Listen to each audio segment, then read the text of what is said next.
자, 우리 인사하겠습니다. 은혜 받읍시다.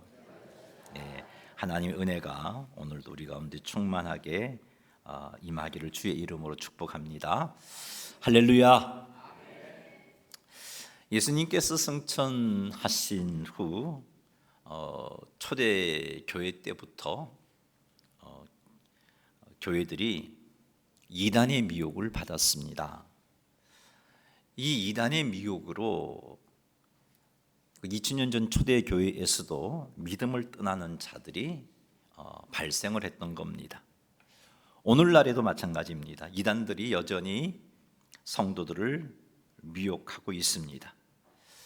신천지가 성도들을 미혹하여서 믿음에서 떠나게 만들고, 율법주의 이단들이 성도들로 하여금 내가 온전한 믿음을 가지고 서 있지 못한 것은 아닌가 믿음을 흔들어 대고 있습니다. 이런 미혹을 통해서 심지어 교회 안의 중직자들조차도 이 미혹에 속아서 믿음에서 떠난 경우들이 있습니다. 오늘은 이런 이단들의 미혹으로 인하여서 믿음에서 떠나지 않기 위해서 우리가 무엇을 해야 할지를 오늘 본문 말씀을 통해서 살펴보도록 하겠습니다. 디모데전서 4장 1절 말씀 같이 한번 읽어보죠. 그러나 성령이 밝히 말씀하시기를 후일에 어떤 사람들이 믿음에서 떠나 미혹하는 영과 귀신의 가르침을 따르리라 하셨으니 아멘. 자, 우리가 읽은 1절 말씀을 보면은 성령 하나님께서 밝히 말씀하셨다라고 그렇게 시작합니다. 무엇을 밝히 말씀하셨는가? 성령께서 밝히 말씀하신 내용은 후일에 어떤 사람들이 믿음에서 떠나 미혹하는 영과 귀신의 가르침을 따르게 된다는 것입니다. 여기서 말씀하시는 후일은 예수님의 초림 때로부터 예수님께서 재림하시는 기간을 의미합니다. 이것을 성경에서는 말세라고 말하고 있습니다. 성령께서 밝히 말씀하신 것은 주님께서 재림하시기 전까지 믿음에서 떠나 미혹하는 영과 귀신의 가르침을 따르는 자들이 일어난다는 것입니다. 왜 성령 하나님께서 말세에 어떤 사람들이 이 믿음에서 떠나 미혹하는 영과 귀신의 가르침을 따르게 된다라고 이렇게 밝히 말씀하셨을까요? 그 말씀을 하신 이유가 무엇일까요? 그것은 성도들로 하여금 영적인 현실을 직시하여 믿음을 지키도록 준비시키기 위함입니다. 이것을 볼 때 이 성령님의 말씀, 후일에 미혹하는 영과 귀신의 가르침을 따라서 믿음에서 떠나는 자들이 생긴다는 이 성령님의 말씀을 가지고 생각해 볼 때 우리 역시 미혹하는 영과 귀신의 가르침의 도전을 받고 있구나 하는 것을 알 수 있습니다. 사랑하는 성도 여러분, 미혹당하여 믿음에서 떠나게 되는 것 우리와 상관없는 그런 일이 아닙니다. 우리와 상관 있는 일이고 우리의 일입니다. 마귀는 거짓 그리스도를 통해서 성도들을 미혹합니다. 거짓 선지자들을 통해서 하나님의 백성들을 미혹하고 있습니다. 마태복음 24장 24절 말씀 같이 한번 읽어보겠습니다. 거짓 그리스도들과 거짓 선지자들이 일어나 큰 표적과 기사를 보여 할 수만 있으면 택하신 자들도 미혹하리라. 이건 예수님의 말씀입니다. 예수님께서 재림하실 때가 가까워지면 거짓 그리스도가 등장할 것이고 거짓 선지자들이 일어나서 표적과 기사를 보여주면서 할 수만 있다면 택하신 자들도 미혹할 것이다 라고 말씀하고 계십니다. 여러분, 벌써 우리 주변엔 거짓 그리스도가 등장해 있습니다. 마귀가 성도들로 하여금 믿음에서 떠나게 만들려고 거짓 그리스도가 등장하게 한 거예요. 마귀는 이 거짓 그리스도를 통해서 성도들을 미혹했고 지금도 미혹하고 있으며 믿음에서 떠나게 만들고 있습니다. 예수님께서 재림하실 때가 가까워지면 더 강력하게 성도들을 미혹할 것입니다. 표적과 기사를 보여주면서 자신을 재림 예수라고 믿게 해서 믿음에서 떠나게 만듭니다. 다시 말해서 병든 자를 낫게 한다든지 우리의 상식으로는 도무지 이해할 수 없는 기적을 행함으로 자신을 그리스도라고, 내가 재림 예수다라고 믿게 만들어 성도를 믿음에서 떠나게 만든다는 겁니다. 이게 예수님의 말씀이에요.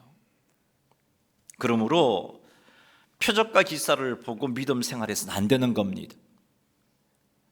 표적과 기사를 보고 믿음 생활하게 되면 거짓 그리스도가 등장하고 거짓 선지자가 등장해서 표적과 기사를 행하면서 그들이 가르치는 가르침으로 미혹할 때 우리는 그 가르침에 미혹당하여 따라갈 수밖에 없는 겁니다.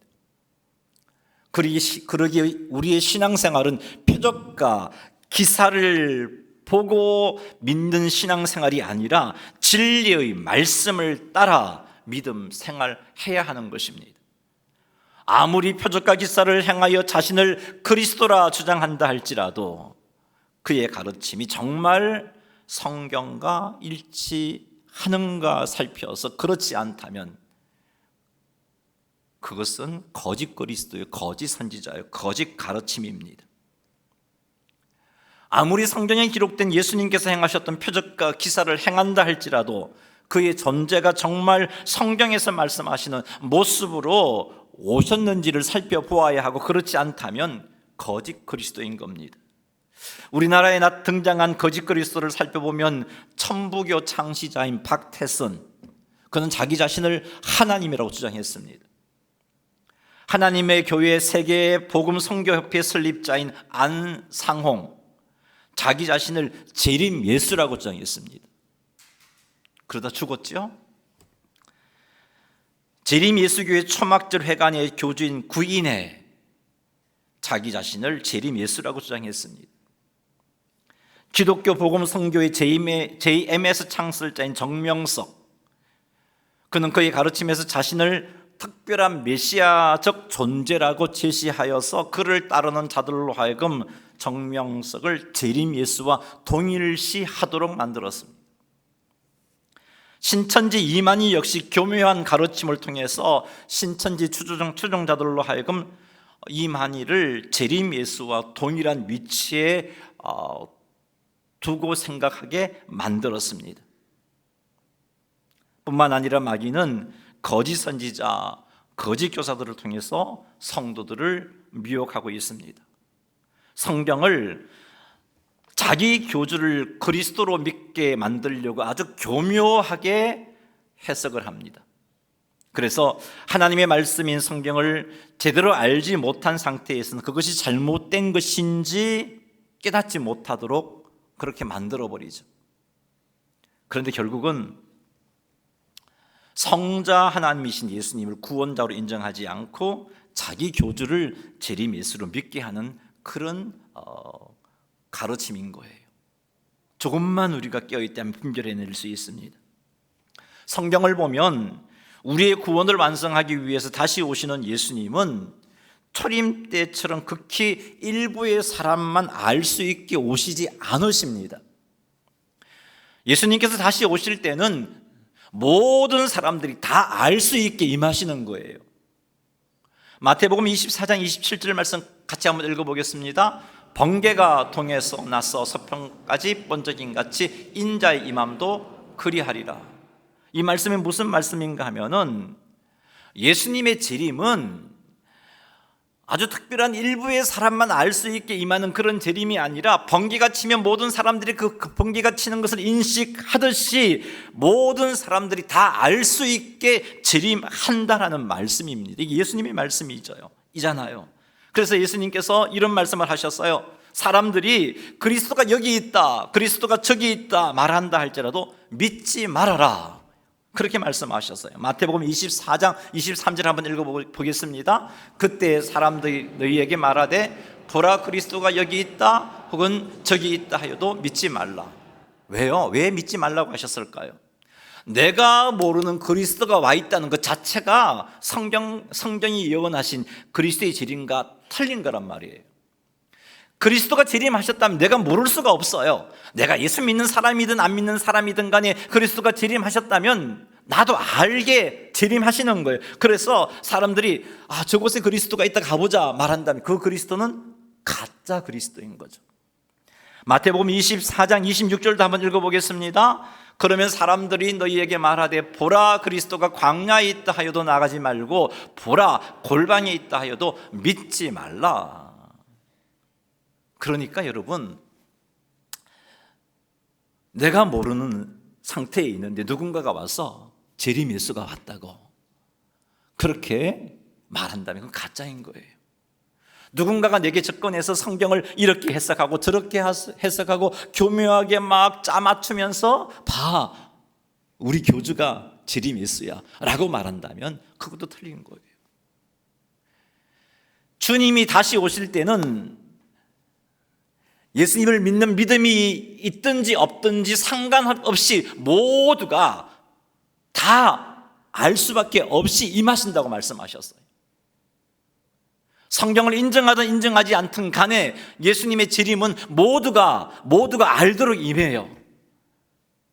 그런데 내가 모르는 그리스도가 있대요. 거짓말이에요. 거짓말. 왜 내가 모를까? 네가 성경을 몰라서 그런 거야. 왜 내가 모를까? 네가 영적으로 혼미해서 그런 거야. 속지 마십시오. 예수님을 믿지 않는 자들도 주님 재림하실 때는 알 수밖에 없고 그 재림 앞에 두려워 떨게 되어 있어요. 그러니 내가 모르는 그리스도가 왔다라고 말한다면 그건 다 거짓말입니다. 그 사람은 거짓 그리스도인 거죠. 재림 예수님은 어떠한 경우에도 내가 모르게 오시지 않으십니다. 따라서 표적과 기사를 행하면서 자기가 그리스도로 주장한다면 그건 가짜인 거죠. 내가 그가 그리스도인 걸 모르고 있잖아요. 그가 정말 그리스도라면 표적과 기사를 행하지 않아도 그리스도가 임했다는 것을 우리는 알 수밖에 없는 거예요. 그게 성경이 말씀하고 계시는 겁니다. 이렇게 하나님의 말씀을 제대로만 알고 있다면 거짓 그리스도에게 미혹당하지 않을 수가 있어요. 이렇게 하나님의 말씀을 제대로만 알고 있다면 거짓 선지자들의 가르침에 속아 믿음에서 떠나지 않을 수가 있는 겁니다.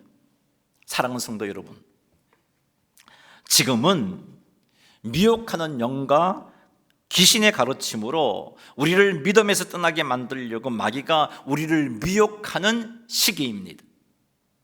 우리에게 미혹하는 영의 가르침으로, 미혹하는 거짓 그리스도와 거짓 선지자의 가르침으로 우리를 흔들어대고 있는데, 이 가르침이 어떤 것이냐, 오늘 본문 2절이 이 가르침의 정체를 밝혀주고 있어요. 2절 말씀 읽어보겠습니다. 자기 양심이 화인 맞아서 외식함으로 거짓말하는 자들이라. 이 미혹하는 자들, 미혹의 가르침을 하는 자들이 누구인가? 거짓말하는 자라고 말하고 있잖아요. 거짓말하는 자. 정확하게 다시 한번 세세하게 짚어본다면 4장 2절에 보니까 자기 양심이 화인 맞아서라고 표현하고 있어요. 이 말씀에 의하면 우리들에게 거짓 그리스도를 소개하는 사람, 혹은 자칭 그리스도라고 말하는 사람은 어떤 사람이냐? 양심이 화인 맞은 자들입니다. 화인이라는 것은 어떤 거냐 하면은 뜨겁게 달군 새로 표식을 찍는 도구가 화인이에요. 고대 세계에서는 노예가 내 소유라는 것을 표시하기 위해서 이 화인을 찍었어요. 가축에게 이 가축이 내 소유라는 것을 확인하기 위해서 가축에게다가 화인을 찍어서 자신의 소유를 표시했습니다. 그런데 이 화인 맞은 곳에 벌게 달군 새로 이 살을 태워서 화인을 찍으면 그 상처가 아물게 되면 그 화인 맞은 그곳의 상처는요, 감각이 없어요. 무감각해져요. 그래서 지금 바울은 이 이미지를 가지고 와서 거짓 그리스도, 거짓 선지자들은 양심이 화인 맞은 자라고 말하고 있는 겁니다. 양심이 무디어져서 성도들에게 거짓말을 하고 성도들을 미혹하고 믿음에서 떠나게 만들려고 해도 전혀 죄책감을 느끼지 않는 그런 자들이다라고 말하고 있는 겁니다. 뿐만 아니라 2절 말씀은 이들은 외식함으로 거짓말하는 자들이다라고 밝히고 있습니다. 자기 자신을 경건한 자로 보이지만 실상은 거짓된 동기와 목적을 가지고 행동하는 사람입니다. 거룩한 척하지만, 정말 기도를 많이 하는 거룩한 척하지만 결국은 그 내면은 거짓된 동기와 목적을 가지고 우리를 속이는 자라고 말하고 있는 겁니다. 그리고 이들이 가르치는 교훈은 1절 말씀에 의하면 미혹하는 영과 귀신의 가르침이에요. 즉 마귀의 가르침입니다. 마귀가 어떤 존재인가요? 타락한 천사, 영적인 존재인데 타락한 존재입니다. 그래서 그의 가르침은 충분히 사람을 미혹할 수 있는 그런 가르침이에요. 그래서 영적으로 깨어있지 않으면 분별하기가 쉽지 않습니다. 하지만 그 분별하기 어렵다고 뭐 그것에 대해서 뭐 인정해주고 뭐 정당성을 따져서 봐주는 것 아니에요.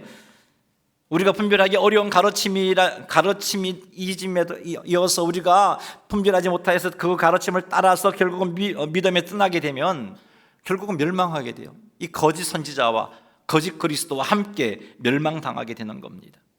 그래서 성령 하나님께서 후일에 어떤 사람들이 믿음에서 떠나 미혹하는 영과 귀신의 가르침을 따르게 될 것이라고 경고하고 계시는 겁니다. 사랑하는 성도 여러분, 이것이 우리의 영적인 현실이에요. 이 같은 우리의 영적인 현실을 우리는 항상 인식하고 있어야 됩니다. 우리를 미혹하려고 작정하고 달려드는 존재에 대해서 인식하지 못하고 있으면, 그래서 방어하려고 준비를 갖추지 못하고 있으면 우리는 미혹당하게 되어 있어요. 믿음에서 떠나게 될 수 있습니다. 우리를 미혹하는 자들은 양심이 화인 맞은 자들이에요. 우리를 미혹하는 자들은 경건하게 보이지만 실상은 거짓된 동기와 목적을 가지고 행동한 자들입니다. 뿐만 아니라 이들의 가르침은 충분히 사람을 미혹시켜서 타락시킬 수 있는 사탄의 가르침입니다. 우리 이 사실을 인식하고 있어야 돼요. 이것을 인식하는 성도는 미혹하는 공격을 방어하기 위한 준비를 하게 되어 있습니다. 그러니 우리의 영적인 현실을 꼭 인식하고 믿음에서 떠나지 않도록 잘 준비하여서 이 미혹의 가르침을 분별해내고, 그래서 믿음을 잘 지키시는 성도님들이 되시기를 주님의 이름으로 축원합니다. 우리의 영적인 현실을 꼭 명심해야 돼요. 3절 한번 읽어보겠습니다. 혼인을 금하고 어떤 음식물은 먹지 말라고 할 터이니 음식물은 하나님이 지으신 바니 믿는 자들과 진리를 아는 자들이 감사함으로 받을 것이니라. 아멘. 지금 이 디모데 전서는 디모데가 에베소 교회를 목회하고 있었을 때 그 에베소 교회의 어려운 상황을 잘 알고 있는 바울이 디모데에게 보낸 편지입니다. 자, 그런데 그 디모데가 목회하고 있는 에베소 교회의 거짓 교사들은 어떤 가르침으로 성도들을 미혹했냐 하면은 혼인을 하지 말라고 가르쳤어요. 그리고 어떤 특정한 음식은 먹지 말라고 했습니다. 이 거짓 교사들은 이런 검역적인 행동을 통해서 우리의 거룩함을 지킬 수 있고, 거룩함을 지켜야 구원받을 수 있다, 이런 논리로 가르쳤던 겁니다. 자, 이런 가르침은 마치 검역적인 행동이 구원의 조건인 것처럼 암시했고, 또 인간의 행위로 거룩하여질 수 있다는 잘못된 생각을 심어 주었습니다. 뿐만 아니라 혼인과 음식을 금지하는 것은, 여러분, 혼인은요 하나님이 제정하신 거예요. 결혼은 하나님이 제정하신 거예요. 그것을 부정하게 보는 것은 하나님을 모독하는 행동이고, 하나님이 창조하셔서 우리에게 주신 음식물 하나님이 창조한 거예요. 부정한 것 아니란 말이죠. 그런데 이것을 먹음으로 거룩함이 훼손된다고 말하는 것은 창조주 하나님을 모독하는 행동이죠. 그래서 바울은 4절에서 하나님께서 지으신 모든 것이 선함에 감사함으로 받으면 버릴 것이 없다라고 말하면서 거짓 교사들의 가르침을 반박하고 있습니다. 그리고 바울은 거룩함은 금욕에서 오는 것이 아니라 하나님의 말씀과 기도를 통하여서 거룩해진다고 가르치고 있습니다. 5절 한번 읽어보겠습니다. 하나님의 말씀과 기도로 거룩하여 짐이라. 아멘. 하나님의 말씀은 성도가 하나님이 지으신 창조물을 올바르게 바라보게 만들어주고, 그리고 올바르게 사용할 수 있는 기준을 제공해 줍니다. 그래서 말씀을 가까이 하고 이 말씀의 지배를 받는 사람은 이 혼인을 거룩함으로 지켜낼 수가 있는 거예요. 이 말씀의 지배를 받지 못하면 이 혼인의 거룩함을 못 지키게 됩니다. 음욕의 지배를 받아서 음란한 행동으로 죄를 범하게 되는 거죠. 그래서 바울은 하나님의 말씀으로 거룩하여진다라고 말씀하고 있는 거예요. 하나님의 말씀은 성도들의 삶에 거룩한 기준을 제공해 줍니다. 그래서 하나님의 말씀을 무장하게 되면 살아가는 삶에 있어서 하나님 주신 기준을 쫓아 행함으로 거룩함을 유지할 수가 있는 겁니다. 그래서 바울은 하나님의 말씀으로 거룩하여진다라고 말씀하고 있는 겁니다. 그리고 기도는 성도가 하나님으로부터 창조물을 받을 때 하나님께 감사를 드리고, 또 하나님께 주신 창조물을 하나님 뜻을 따라 바르게 사용할 수 있도록 하나님께 도움을 구하는 것이 기도입니다. 이러한 기도는 하나님께서 허락하여 주신 결혼이라든지 음식과 같은 하나님의 창조하신 것들을 하나님께서 기뻐하시는 방향으로 사용할 수 있게 해줍니다. 나아가 우리를 더욱더 거룩하게 만들어줍니다. 그래서 바울은 기도를 통해서 거룩하여진다라고 말씀하고 있는 겁니다. 3절과 5절에서 나타난 바울의 가르침을 요약하면 하나님의 말씀과 기도로 거룩해지니 검욕으로 거룩해져야 한다는 미혹에 속지 말라는 겁니다. 이와 같은 바울의 가르침은요, 그 바울의 가르침의 그 근거가 어디에 있냐면 하나님 말씀에 바울의 가르침에 근거가 있는 겁니다. 바울의 생각에서 나온 게 아니에요. 이 가르침은 바울이 하나님의 말씀을 통해서 묵상한 가운데 나온 가르침인 겁니다. 하나님의 말씀에서 나온 바울의 이러한 권면을 통해서 이단들의 미혹으로부터 우리를 지켜낼 수 있는 방법을 우리는 발견하게 됩니다. 그것이 무엇이냐? 말씀과 기도로 무장하는 겁니다. 하나님의 말씀으로 무장할 때 거짓된 가르침을 분별할 수 있습니다. 그리고 하나님의 말씀으로 무장할 때 우리의 삶에서 거룩함의 기준을 알게 되어서 믿음에서 떠나지 않을 수 있습니다. 기도로 무장할 때 하나님의 도우심을 입게 되고 강교한 가르침을 분별해서 믿음에서 떠나지 않게 되는 것입니다. 자, 이것을 가지고 제가 바울의 가르침은 말씀과 기도인데 이 두 가지와 성경 전체의 흐름에서 말씀해 주고 계시는 미혹당하여 믿음에서 떠나지 않으면 어떻게 해야 하는가, 이것을 몇 가지 정리하고 오늘 말씀을 마무리하도록 하겠습니다. 미혹당하여서 믿음에 떠나지 않으려면 첫째는 하나님의 말씀으로 무장을 해야 됩니다.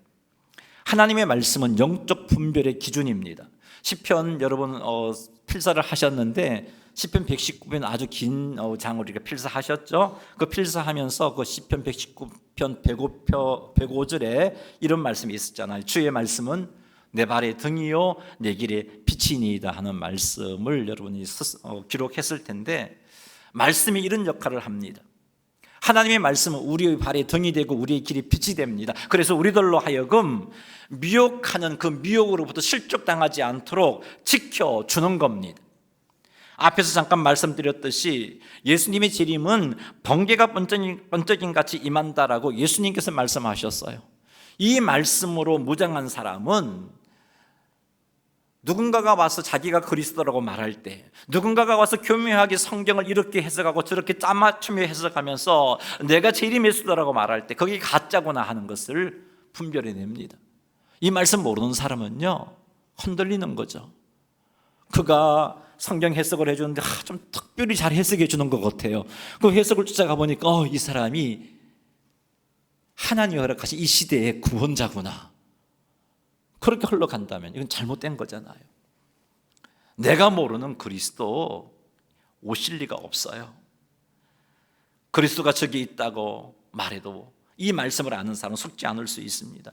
심지어 표적과 기사를 행하면서 자신을 그리스도라고 말한다 할지라도 이 말씀을 알고 있는 사람은요, 속지 않을 수가 있는 겁니다. 그러니 사랑하는 성도 여러분, 하나님의 말씀으로 무장하시기 바랍니다. 우리가 성경을 계속해서 읽으라고 말씀하고 있는 이유가 여기에 있습니다. 말씀을 자꾸 읽어야 누군가가 엉뚱한 소리 하면 이거 뭔가 잘못됐는데 이거 알게 돼요. 그거 알아야 성경을 읽으면서 진짜 잘못되었는지 찾아볼 수 있잖아요. 말씀을 그래서 계속해서 읽어야 돼요. 계속해서 읽어야 돼요. 하나님의 말씀으로 무장하려면 우리는 매일 일정한 시간 성경을 읽어야 되고 묵상해야 됩니다. 사랑하는 성도 여러분, 매일 규칙적으로 성경을 읽으시기 바랍니다. 성경을 읽을 때 반드시 하루를 살아가며 필요한 말씀을 깨닫게 해달라고 성령 하나님께 도움을 구하시기 바랍니다. 그리고 성경을 읽을 때 조금이라도 감동되는 말씀이면 읽으면서 일단 형광펜으로 표시를 해두세요. 그리고 예를 들어서 하루에 성경을 석 장을 읽는다든지 5장을 읽을 때 쭉 읽으면서 조금이라도 감동되는 구절에 형광펜으로 표시하고 일정한 분량을 다 읽고 나서는 형광펜으로 표시했던 말씀을 중심으로 묵상을 하시기 바랍니다. 내게 주시는 말씀은 무엇인가, 오늘 하루 내가 붙잡고 살아가야 할 말씀은 무엇인가를 묵상하면서 그리고 내게 주시는 하나님의 말씀을 발견하시기 바랍니다. 그리고 그 말씀에 순종하는 삶을 사십시오. 자, 이런 삶이 쌓이면 여러분 말씀으로 무장하게 되는 거예요. 이렇게 해서 하나님의 말씀으로 무장하시기 바랍니다. 그리고 또 말씀으로 무장하려면 여러분 셀 모임에 적극 참여하시기 바랍니다. 우리가 개인적으로 성경 공부하기가 쉽지 않잖아요. 그래서 교회에서 모든 성도들이 성경 공부할 수 있도록 그렇게 셀 모임을 하고 있습니다. 지금 로마서를 공부하고 있잖아요. 매주마다 제가 로마서를 가지고 성경 공부 교환을 만들고 있습니다. 그리고 그 교환을 가지고 셀 리더들이 셀 모임 때 성경 공부를 하고 있습니다. 이 셀 모임은 세론들로 하여금 하나님의 말씀으로 무장시키는 시간이에요. 그러니 여러분 특별히 셀 리더들 기억하십시오. 셀 모임 반드시 해야 돼요. 셀 리더가 셀 모임을 중단해버리면 여러분이 맡은 세론들은 말씀으로 무장할 기회를 잃게 되는 거예요. 그러니 셀 리더들은 반드시 셀 모임을 하십시오. 그리고 그 시간을 통해서 성경을 가르치고 공부하고 세론들로 하여금 말씀에 무장할 수 있게 하시기 바랍니다. 그리고 세론들 역시 셀 모임에 적극 참여하십시오. 말씀으로 무장하는 시간인 줄 알고 그 셀 모임이 말씀으로 무장하는 기회인 줄 알고 적극 참여하시기 바랍니다. 이렇게 셀 모임을 통해 성경 공부를 하게 되고 또 성경 공부를 통해서 하나님의 말씀을 제대로 깨닫게 되고 나아가 이렇게 말씀으로 무장하셔서 잘못된 가르침에 미혹당하지 않고 잘못된 가르침 때문에 믿음에서 떠나지 않는 그런 삶을 살아가시는 성도님들이 다 되시기를 주님의 이름으로 축복합니다. 두 번째, 미혹당하여 믿음에 떠나지 않으려면 배운 말씀, 들은 말씀이 정말로 그러한가 하여 성경을 살펴야 돼요. 아무리 경건하게 보이는 사람이 가르친 말씀이라 할지라도 아무리 기도 많이 한 사람이 가르친 말씀이라 할지라도 아무리 성경을 잘 알고 있는 사람이 가르친 말씀이라 할지라도 그 배운 말씀이 정말 그러한가 점검을 하셔야 돼요. 무엇으로? 성경으로. 사도행전 17장 11절 말씀 같이 한번 읽어보겠습니다. 비레아에 있는 사람들은 데살로니가에 있는 사람들보다 더 너그러워서 간절한 마음으로 말씀을 받고 이것이 그러한가 하여 날마다 성경을 상고함으로. 아멘. 비레아 교회 성도들은 간절한 마음으로 말씀을 받았습니다. 그리고 말씀을 받은 것으로 끝내지 않고 그 받은 말씀이 정말 그러한가, 정말 성경 말씀과 일치하는가 해서 날마다 성경을 상고했다라고 기록하고 있어요. 상고했다는 것은 상세하게 연구했다는 말이에요. 비레아 교회의 이런 태도는 미혹으로부터 자신들을 지킬 수 있었고 믿음을 지킬 수 있게 해주는 중요한 태도입니다. 사랑하는 성도 여러분, 우리를 미혹하려는 세력이 있다는 것을 항상 인식하고 들은 말씀은 반드시 성경을 통해 점검하시기 바랍니다. 아무리 감동된 가르침이라 할지라도 정말 그러한가 말씀을 통해서 반드시 점검하시기 바랍니다. 이렇게 하여 미혹하는 세력들로부터 믿음을 잘 지켜내시는 여러분 되시기를 주님의 이름으로 축원합니다. 세 번째는요, 기도로 깨어 있는 거예요. 기도를 통해서 우리는 성령 충만함을 유지할 수 있습니다. 기도를 통해서 하나님의 도우심을 받을 수 있어요. 기도를 통해서 그 말씀을 제대로 분별해낼 수 있고 영적인 분별력도 생기는 겁니다. 따라서 미혹당하여 믿음에서 떠나지 않으려면 우리는 무시로 기도해야 합니다. 다니엘처럼 기도하는 시간을 정해두고 기도해야 합니다. 이렇게 기도하는 시간을 통해서 하나님의 도움을 구해야 하고 이러한 기도 시간을 통해서 하나님과 교통하는 시간을 가져야 됩니다. 이렇게 할 때 우리는 성령 충만케 되고 하나님의 도우심을 입을 수 있습니다. 이렇게 되면 이단들의 미혹이 있을 때 이게 잘못된 것이구나 알 수 있고 분별해낼 수 있고 그리고 미혹으로부터 우리 자신을 지킬 수 있는 겁니다. 그러니 기도 회복하십시다. 하나님께 여러분 기도하는 시간을 한번 정해 보십시오. 기도해야지 이런 마음 가지고 있는 것하고 이 말씀 앞에서 그래 하나님 내가 아침에 조금 일찍 출근을 서둘러서 그 출근하기 직전에 한번 기도하겠습니다. 혹은 퇴근하면서 기도하겠습니다. 여러분이 기도할 수 있는 시간을 정해두고 그 기도 시간을 지키려고 한번 애써 보세요. 그럴 때 기도가 유지되어질 수 있습니다. 다니엘이 하루에 3번 그렇게 시간을 정해두고 기도했잖아요. 그것처럼 한번 여러분 시간을 한번 정하십시오. 그리고 기도하십시오. 기도할 때 우리는 영적으로 충만해지고 무장할 수 있습니다. 그리고 여러분 금요 기도에 좀 참여하셨으면 좋겠어요. 금요 기도에 와서 같이 하나님께 마음을 모아서 기도하는 일에도 동참해 주시기 바랍니다. 이런 모습으로 우리가 기도할 때 우리가 이단의 미혹으로부터 믿음을 지켜낼 수 있습니다. 우리 영적인 현실이 기도하지 않으면 미혹당할 수밖에 없는 현실이에요. 이 사실을 꼭 명심하여서 기도하기로 결단하시기를 주의 이름으로 축복합니다. 네 번째, 미혹당하여 믿음에서 떠나지 않으려면 교회 공동체 안에서 영적인 교제를 나누어야 합니다. 그러니 셀 모임에 적극 참여하십시오. 교회 안에서 성경 공부를 하십시오.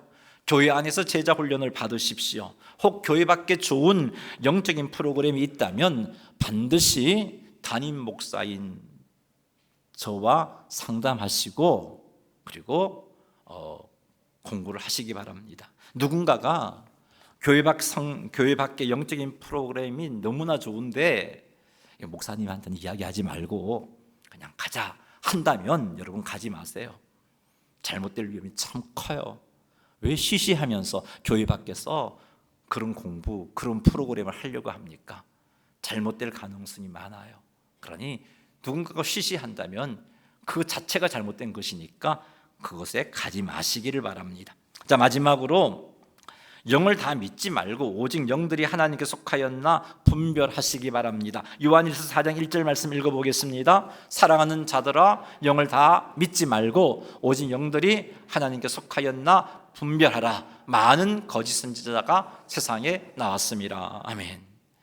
분별하라 그랬어요. 어떻게? 분별의 기준은 뭔가? 그 가르침이 정말 예수 그리스도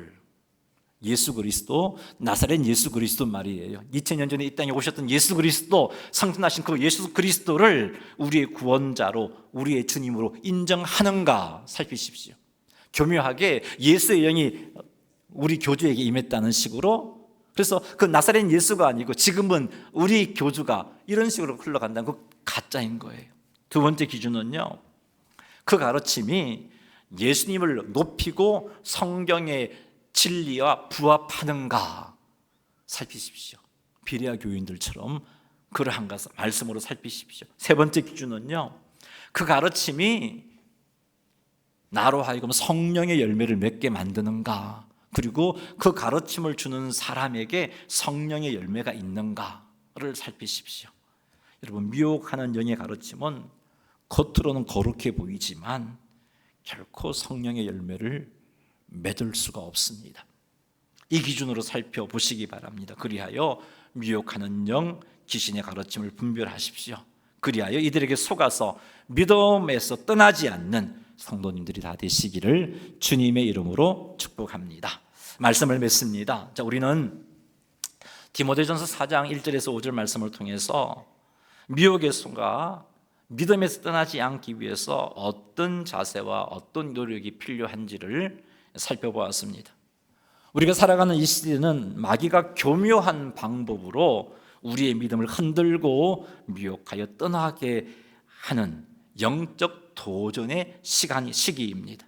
이런 영적 도전에 속아서 믿음에 떠나지 않으려면 첫째, 하나님의 말씀으로 무장해야 합니다. 하나님의 말씀은 우리의 발에 등이요 우리의 길에 빛입니다. 그러니 매일 말씀을 묵상하고 순종함으로 미혹의 가르침을 분별하시고 믿음을 지키시기 바랍니다. 두 번째는 비온 말씀과 가르침을 성경으로 점검하시기 바랍니다. 베레아 교인처럼 말이죠. 세 번째는 기도로 깨어 있으시기 바랍니다. 네 번째는 교회 공동체 안에서 영적인 교제를 나누시기 바랍니다. 다섯 번째는 영들을 분별하시기 바랍니다. 마귀는 끊임없이 우리를 미혹하려고 할 것입니다. 그러나 마귀는 우리와 함께 하시며 우리를 사랑하시는 하나님의 피조물에 불과합니다. 따라서 마귀는 하나님 뜻에 굴복할 수밖에 없는 존재인 거죠. 따라서 하나님이 함께 하시는 우리, 그리고 능력의 하나님의 말씀을 쫓아가는 우리들은 충분히 이런 마귀의 도전을 이겨낼 수가 있습니다. 이제 우리의 영적인 현실을 인식하고 믿음을 지키기 위해서 결단하기를 바랍니다. 말씀과 기도로 무장하고 교회 공동체 안에서 영적인 교제를 나누고 주님 오시는 그날까지 우리의 믿음을 굳건하게 지켜가는 성도의 삶을 살기로 결단하시기 바랍니다. 그리하여 우리 주님 재림하실 때 끝까지 믿음 지킴으로 착하고 충성된 종이라고 칭찬받으시는 성도님들이 다 되시기를 주님의 이름으로 축원합니다. 우리 말씀 붙잡고 한번 기도하겠습니다. 우리가 살아가는 이 시기는 미혹의 시기입니다.